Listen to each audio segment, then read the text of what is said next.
una primera parte, lo que él llama lo cósmico evolutivo, su visión de un mundo en donde todo evoluciona y todo está unido al cosmos, al universo. En segundo lugar, lo humano convergente, cómo eso cósmico va convergiendo hacia el ser humano como el punto fundamental del puzzle del universo. Y en tercero, lo crístico o lo céntrico, porque todo eso está convergiendo hacia el hombre universal que es Cristo Jesús. Por tanto, Cristo ocupa un lugar en el proceso de la evolución. Vale la pena leerlo despacito y meditarlo, que ahora os leo un texto de Teilhard en el corazón de la materia. Escribe Teilhard que ha necesitado más de 60 años de esfuerzo apasionado para descubrir lo que no eran sino enfoques o aproximaciones sucesivas a una misma realidad de fondo. Y más abajo, como yo he experimentado en contacto con la Tierra la diafanía de lo divino en el corazón de un universo ardiente.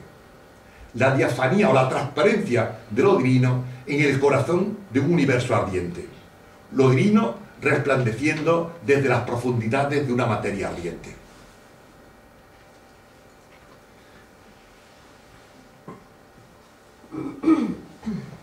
Por tanto, he visto unas pinceladas de su vida, los tres pilares que para mí son fundamentales para entender la evolución de su interioridad: la misa sobre el mundo, el método divino, el corazón de la materia, y en quinto lugar, unas cuantas claves a partir de esto para vivir una espiritualidad en el siglo XXI. Cómo vivirnos desde dentro en el siglo XXI en un mundo laico, científico-técnico, y que hace falta potenciar una dimensión muy olvidada en el ser humano, que es la dimensión de la interioridad. No solamente lo religioso, una cosa mucho más amplia que la religión. En la síntesis de Teilhard, la materia y la energía, el universo, los sistemas planetarios, la vida y la humanidad han surgido a lo largo de un proceso evolutivo irreversible y ascendente a lo largo de millones de años. Por eso, esa experiencia que yo como geólogo he tenido también, rebuscando los estratos de la Tierra, donde uno encuentra los restos de la vida de hace cientos de millones de años, para él lo está viviendo interiormente, como una experiencia interior. Yo creo que no hay nada más místico que uno cuando va al campo como geólogo y levanta una piedra y encuentra un bicho que está esperando allí millones de años que viene a buscarlo. Por tanto, Teilhard insiste en que tenemos que sentirnos parte de ese proceso evolutivo, de una marea humana, de una marea material que nos arrastra. Entonces, voy a dar los 10 puntos para esas 10 claves para entender esa espiritualidad. Primera clave. Para Teilhard, el mundo en el que vivimos no es un mundo hecho y terminado. Se va haciendo a lo largo de un proceso de cosmogénesis. Por tanto, estamos como en un gran río en donde nosotros estamos arrastrados por el río y somos como colaboramos a la construcción de ese mismo río. Dice en La visión del pasado, en uno de sus libros, la evolución es la ley que condiciona nuestro conocimiento de lo sensible. Por tanto, como decía el biólogo casi contemporáneo Theodosius Dostoevsky, hoy nada es comprensible sino a la luz de la evolución. El concepto de evolución biológica o evolución del universo es fundamental para entender el mundo en que vivimos. No ese mundo fijista que nos ha enseñado, sino un mundo que está continuamente en cambio y en evolución. Segunda clave. En el universo, todo ser, por su organización material, es solidario de todo un pasado.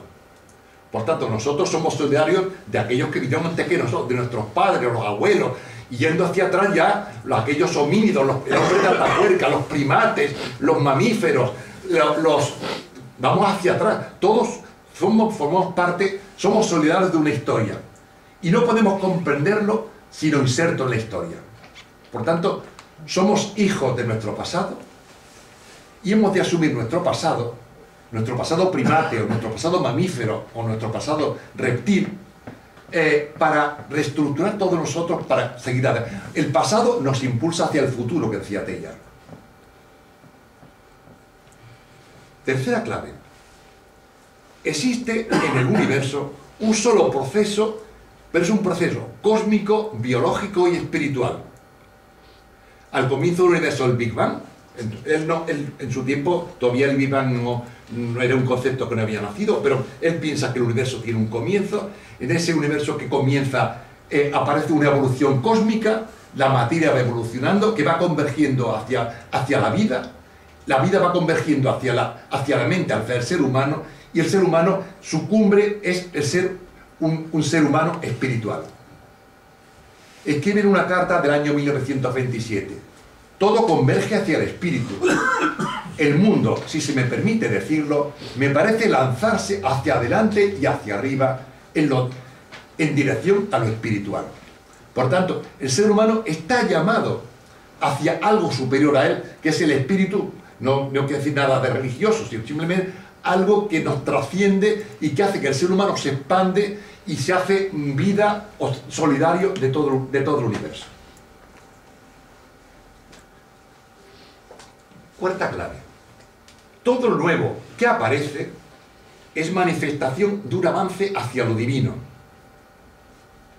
Para él le parece lógico que todo ese avance evolutivo va hacia algo que nos supera a nosotros y que se identifica con lo divino. No es todavía el Dios cristiano, sino es la divinidad, lo trascendente, lo que nos supera, lo que es más grande que todos nosotros.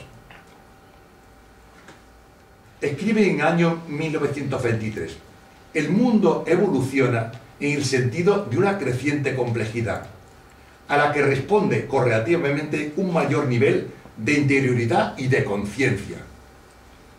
Por tanto, el universo se hace consciente de sí mismo, y eso somos nosotros.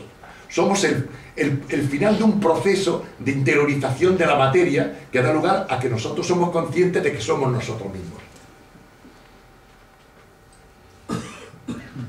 Quinto punto, quinta clave. En todo ese proceso va emergiendo lo nuevo. La palabra emergencia lo usamos mucho en filosofía, el emergentismo, sobre todo hoy con la teoría de sistemas, von Bartholomé, la teoría de catástrofes de Reynolds, todas las nuevas matemáticas. La realidad, cuando se hace compleja, da lugar a la emergencia de cosas totalmente nuevas. Escribe en 1941 en uno de sus escritos: lo que hace al hombre es el poder aparecido en su conciencia al replegarse puntualmente sobre sí misma. De esta nueva facultad emerge evidentemente todo un conjunto de nuevas propiedades: libertad, previsión de futuro, aptitud para planificar y construir. Por tanto, el emergentismo es aquella propiedad que tiene la materia desde el punto de vista filosófico, y eso la filosofía hoy, por lo menos una rama de la filosofía, yo como filósofo hoy soy emergentista también. Cuando la materia se hace compleja, emergen propiedades que superan a esa misma materia. Por eso, cuando uno contempla un jardín o un bosque, un jardín no es un conjunto de árboles y de plantas, o de flores y de animalitos, sino un sistema complejo en que todo tiene que ver con todo. Por tanto, entonces han emergido propiedades que son más que la suma de las partes que hay ahí. A lo mejor si sale luego, pues se puede explicar un poco más. Sexta clave. Teilhard cree en la posibilidad de un superorganismo. O sea, que la evolución de la humanidad, del ser humano, da lugar a la humanidad socializada. Todo tiene que ver con todo en nuestro universo. De algún modo está pronunciando el Internet. Una red en donde todo está conectado, donde todas las mentes humanas están. Fijaros que Internet ha conectado todas nuestras mentes. Ya no existe la mente individual apenas, existe una mente universal que es Internet. Por tanto, está pronunciando la posibilidad de un nuevo organismo, una colectividad armónica de conciencia, unidas por la solidaridad y el amor. Porque él ve que no se trata de compartir el conocimiento, sino compartir el amor. El amor como energía, que es la que debe mover el universo entero. Y eso no solamente desde un punto de vista evangélico, sino también desde un punto de vista científico y filosófico. Que el amor, de hecho, yo que he sido profesor de antropología filosófica, hay filósofos, antropólogos, que, aunque no sean nada creyentes, ven que el amor es la única energía que puede dar lugar a un universo diferente al nuestro. Y para él, el trabajo y la ciencia son los que transforman y amorizan el mundo. El trabajo y la ciencia no solamente transforman el mundo haciendo que la tecnología sea mucho mayor, sino que además van creando redes de amor en nuestro mundo. Fijaros que él es muy optimista y cree que la tecnología y el avance es lo que dará lugar a que el amor sea la energía que mueva el mundo. Esto lo escribe en el año 53 en la activación de la energía humana. Séptimo lugar, séptima clave. Para Teilhard no hay otro superorganismo real que el cuerpo místico de Cristo. Es decir, la construcción de esa sociedad interconectada por el amor es lo que en la teología se llama el cuerpo místico de Cristo. Cristo es el tejido que resultante de un universo en donde todo ha tenido que ver unas cosas con otras. Eso sobre todo lo apunta en un artículo del año 43 que se llama Superhumanidad, Supercristo, Supercaridad.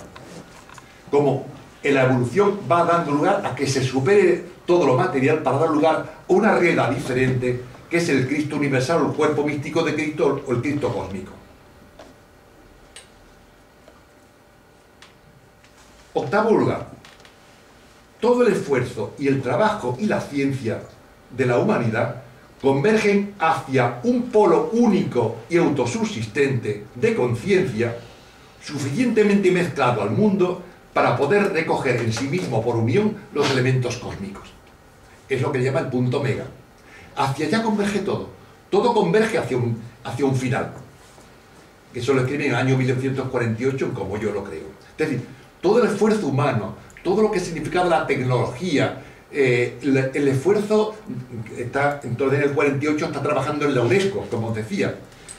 Era el plan de la UNESCO para hacer un mundo en donde la relación entre los seres humanos no sea el interés económico, sino la capacidad para crear una sociedad humanitaria igualitaria para todos.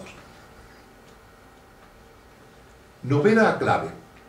Para Teilhard, todo se recapitula en Cristo. Aquí está el elemento cristiano. Hasta ahora es casi todo filosófico. Ahora es el elemento cristiano.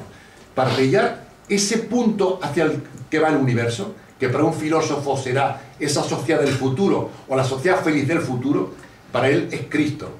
Cristo no solamente es una persona que vivió, no solamente es el Cristo de la fe que nos enseñan los evangelios, sino también ese tejido o ese superhombre que se va construyendo a lo largo del tiempo y que forma parte y que va a ser la clave de bóveda de todo el universo. Dice Teilhard en Ciencia y Cristo: Cristo es el centro orgánico del universo entero. Y en ese mismo trabajo dice: Cristo no es un accesorio sobreañadido al mundo, un adorno, un rey, un propietario. Es el alfa y el omega, el principio y el fin, la piedra base y la clave de bóveda, la culminación y... hacer una rayeta que me lo tapa. Bueno. Y el culminador me parece que debe ser. Décimo lugar, el último. Todo en Dios y Dios en todo. Y aquí hay una referencia muy clara, los que conocéis un poco los ejercicios de San Ignacio, a la última contemplación de los ejercicios de San Ignacio, que es la contemplación para alcanzar amor. Todo culmina en Dios y Dios en todo. Y hay un texto que yo lo uso mucho, que es este que voy a leer, que es un poco largo y lo he repartido en trocitos. Dice: ejercitémonos hasta la saciedad sobre la verdad fundamental. Dios, en lo que tiene de más viviente y más encarnado, no se halla lejos de nosotros, sino que nos espera a cada instante en la acción, en la obra del momento. En cierto modo, se halla en la punta de mi pluma cuando escribo, en la piqueta de geólogo cuando excavo, de mi pincel y de mi aguja en el laboratorio, de mi corazón y de mi pensamiento. Por tanto, Dios no es una cosa que esté lejos, sino que está presente en cada instante de la vida cuando tomamos conciencia de ello.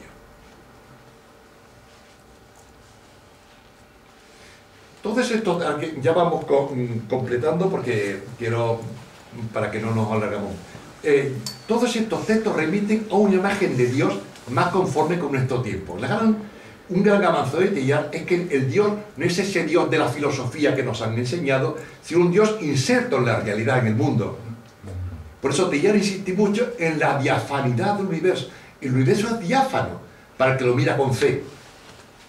Es como, yo un poco el ejemplo de lo que ocurre cuando uno va a la Catedral de Sevilla, la ve por fuera, ve las vidrieras, pero por fuera no se ve nada. Si tú entras dentro de la catedral, la luz penetra por las vidrieras y todo tiene sentido. Eso es la experiencia de Teilhard.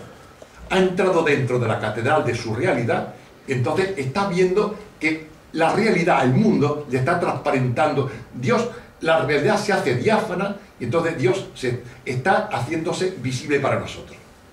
Teilhard insiste en la diafanidad del universo que permite a la mirada purificada y adaptada contemplar en él la presencia de Cristo. Y un texto que nos puede... del miedo divino, que no sé si lo he leído antes. Sí. Si se me permite modificar ligeramente una palabra sagrada, diríamos que el gran misterio del cristianismo no es exactamente la aparición, sino la transparencia de Dios en el universo. Ahora ese texto cobra sentido. Oh sí, Señor, no solo el rayo que roza, sino el rayo que penetra. No tu epifanía, Jesús, sino tu diafanía. Hay que hacer un poco de silencio para sentir el texto. Para Teilhard, el universo es fruto del amor de Dios. Dios que tiende a darse. Un universo que es autónomo en sus leyes, pero cuyo fundamento amoroso es Dios. Y un universo que tiene su término en el ser humano, creado a imagen amorosa de Dios, para dar calor y amor a la creación. Es lo que llama la amorización. Y aquí yo suelo hablar de una metáfora que usa un teólogo que voy a citar luego, que se llama Dennis Edwards, un teólogo australiano, que él utiliza una metáfora de la teología feminista. Imaginemos que Dios es mujer y Dios está embarazado por amor. Entonces nota que ahí dentro está creciéndole algo, como una madre cuando le crece un hijo dentro. Llega un momento que ese hijo sale, da a luz al universo. Entonces ese hijo que Dios ha dado a luz es el universo que es autónomo y vive fuera de Dios. Y Dios le deja en libertad para que sea como quiera ser. Por eso para un científico el universo es autónomo, tiene sus propias leyes y Dios no lo modifica. Dios no es el culpable de que el hijo le salga rana, sino que Dios ama tanto al ser humano que le ha dado incluso la libertad y la capacidad de equivocarse. Que eso está muy metido en la teología teilhardiana y es su concepción del pecado original.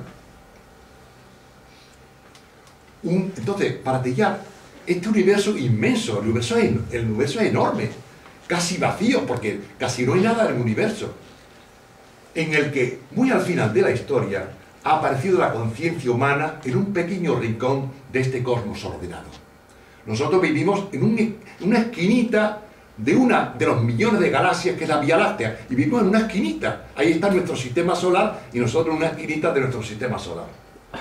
Pero la gran cosa es que en ese pequeño lugar del universo, que por ahora es el único sitio donde existe vida inteligente, ahí el universo se ha hecho consciente. Nosotros somos conscientes de que vivimos en el universo. Esa conciencia no la tienen los animales ni las plantas, solamente el ser humano. Y el ser humano ahora, con su trabajo, es co-creador con Dios para llevar ese universo a su término. Somos co-creadores.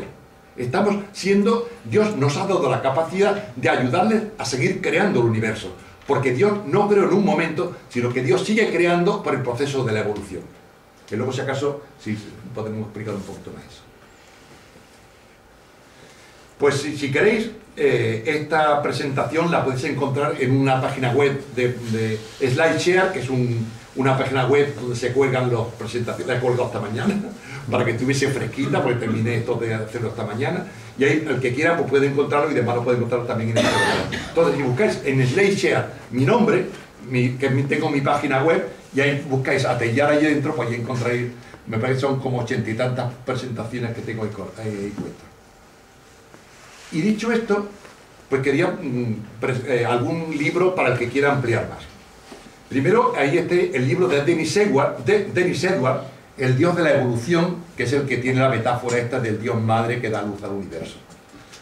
Luego, abajo un libro muy interesante que se llama Teología de la creación en un mundo en evolución, de un teólogo holandés que ya muerto, que se llama Smith Morman, Carl Smith Morman.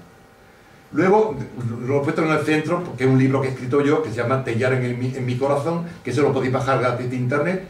Y luego a la derecha un libro que hemos publicado los de la Asociación de Amigos de Teilhard, que son las cartas de Teilhard a Edouard Leroy, que es un matemático francés, y son unas cartas que estaban inéditas y las hemos publicado el año pasado en Editorial Trotta.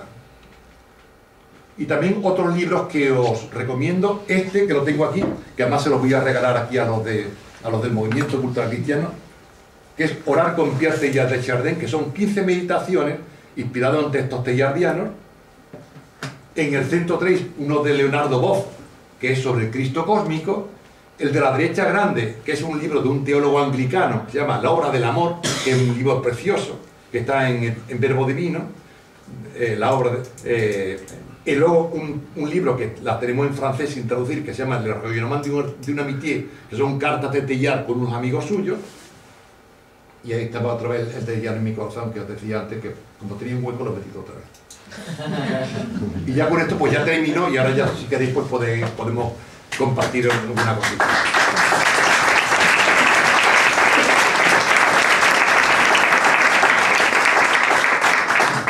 Bueno, aquí siempre hay un espacio para las dudas. No sé si abrirlo, porque realmente esto también es mucho universo y mucha, ¿no? De todas formas, si hay alguna cosa puntual de algún concepto que alguien quiera aclarar antes de empezar el diálogo, lo pueden hacer ahora. Espérate que voy a poner así. ¿Te va a quedar de pie? ¿Ya? No, me siento en el Bueno, eso no lo bueno, veo me pongo de pie. Si tenéis alguna reflexión, alguna cosa a aportar, pues creo que había gente por aquí que sabe mucho de Teilhard también. A de mi amigo, además de Jesús. Sí, pero... El año 62, cuando estábamos en la universidad, tuvimos la suerte, algunos, entonces había una asignatura de religión en la universidad, cosa que ya se ha retirado. Y el sacerdote que nos daba religión, que era don Juan Garrido Mesa, sí, pues habló precisamente del arte. Y bueno, pues a todos nos conmovió aquello. Y cuando volvimos después a vernos, y ahora más recientemente volvimos a hablar de arte, claro, he vuelto a recordar todo aquello. En aquellos momentos había salido, creo que esto aproximadamente es el año 62, empezando ya a estudiar arquitectura. Y en aquel momento, cuando he visto ahora cosas históricas, veo que precisamente en el año 60 o 62 aparece una nota del Vaticano, que es lo que tú estabas comentando, en el que advierte algo sobre la ley. Y el propio sacerdote nos lo advirtió, pero nos lo explicó perfectamente dentro de todo lo que había en ese momento como conceptos relacionados con la religión. Hombre, el verlo ahora, que por ejemplo hay ya textos, no sé, en algunas declaraciones de Benito XVI, en las que recoge cosas desde el arte y habla de él, a mí me parece que es un paso importante. Seguramente tú sabes más de esto que cualquiera como yo que pueda haber analizado algunas de estas cuestiones. A mí me gustaría que eso lo dijeras porque ese, digamos, momento también de la Iglesia en el año 60, que es cuando empieza también el Concilio Vaticano II, y el cambio ahora con esta mentalidad en la que un teólogo como puede ser el anterior Papa, llega al convencimiento de que ahí hay una trascendencia en todo lo que ha contado Ortega en sus escritos, que es muy importante para el futuro de la Iglesia. Me gustaría que sí, pues exactamente. En el año 1962, que en tiempo del Papa Juan XXIII, hay un monitum de la Santa Sede en donde pone en guardia que algunas ideas de Teilhard pueden ser peligrosas, pero no hay ninguna condena, sino simplemente que hay que tener en cuenta que algunas cosas no pueden ser un poco... De hecho, el monitum ese un poco acaso se le hizo, y de hecho ahora hay una corriente entre la red mundial de amigos de Teilhard para que el Vaticano retire este monitum, porque de hecho el monitum sigue vigente, claro. Entonces, para que lo retiren, porque además el Papa Benedicto, sí, Ratzinger, tiene muchas cosas muy positivas sobre Teilhard. La Laudato Si cita a Teilhard, que el Papa Francisco en la encíclica del Laudato Si cita a Teilhard, pues ya un paso importante. Y de hecho, pues hoy ya afortunadamente no hay ningún problema. Evidentemente tendrá cosas que son discutibles la formulación, pero el fondo está perfectamente aceptado. Y además, pues es bueno que en el año 62, que es cuando tenéis las clases. A mí por esa época es cuando yo conocí también a Teilhard, cuando yo estudiaba filosofía, que el profesor de filosofía nos habló de las obras de Teilhard e incluso nos dio algunas para leerlas. Que entonces casi todo estaba en francés, porque lo primero en castellano se comienzan a traducir ya por el año 58, 59, pero muy poca cosa, casi todo estaba entonces en francés. Al hilo de estos comentarios, si no estoy confundido, el propio teólogo Ratzinger, pero incluso, una vez incluso siendo papa, cita a Teilhard de Chardin como de alguna manera que ilumina de una manera considerable la Gaudí de Montesquieu. Sí, exactamente. Así bueno, es. hubo en Roma hace 3 o 4 años un congreso precisamente sobre qué cosas de Teilhard habían influido sobre la Gaudí de Montesquieu. Entonces, claramente, aunque la Gaudí de Montesquieu no cita a Teilhard en ningún sitio, pero muchas cosas están inspiradas en Teilhard. Y que los padres conciliares, por lo menos algunos, habían cogido cosas de Teilhard para ver cómo el mundo vale la pena vivirse y que la técnica no es mala, y que el mundo no es malo, y que hace falta integrar todo eso dentro de una corriente de pensamiento unitario.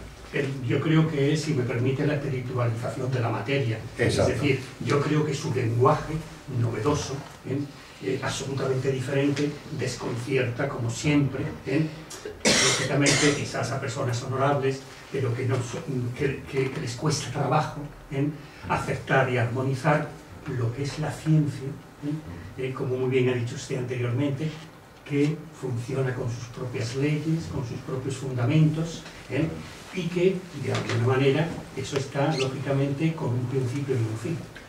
Y yo así lo creo, y además me gusta muchísimo su punto de vista sobre el pecado original. Es decir, claro, pero para eso no hay que asustarse, para eso lo que hay es que vivir la presencia de Dios y la visión sobrenatural que derrocha a raudales el propio Teilhard de Chardin, que en mi opinión es una joya.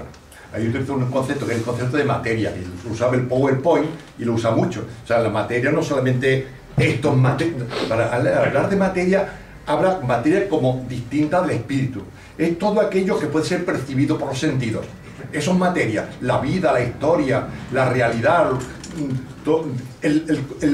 la ciencia, todo, o sea, todo aquello que el ser humano es capaz de verlo, tocarlo, eso es materia. Mientras que espíritu es una dimensión de la realidad que es inmaterial.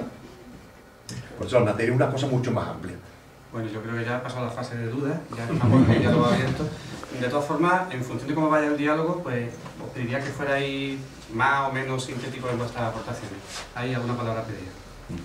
Sí, era un poco también por esto último de la materia y demás, por entender algunas cosas mejor, cuando ha afirmado que lo divino resplandece desde las profundidades de la materia existente, la materia ardiente, así lo hace la transparencia, ¿no?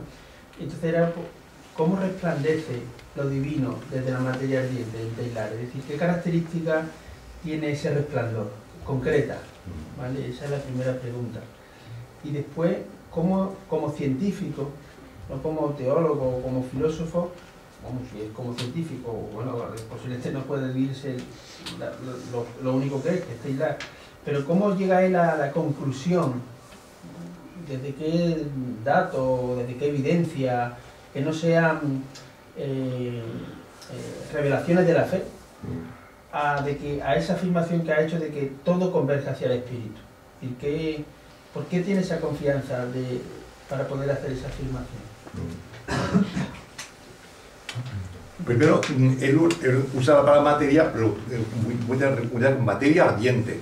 Él tenía desde niño una experiencia de la materia ardiente porque donde él nació, el centro de Francia, es una zona de volcanes, aunque no son volcanes activos, pero desde niño vivió la presencia de volcanes. Por tanto, para él, el que la tierra es una realidad, que el fuego es elemental en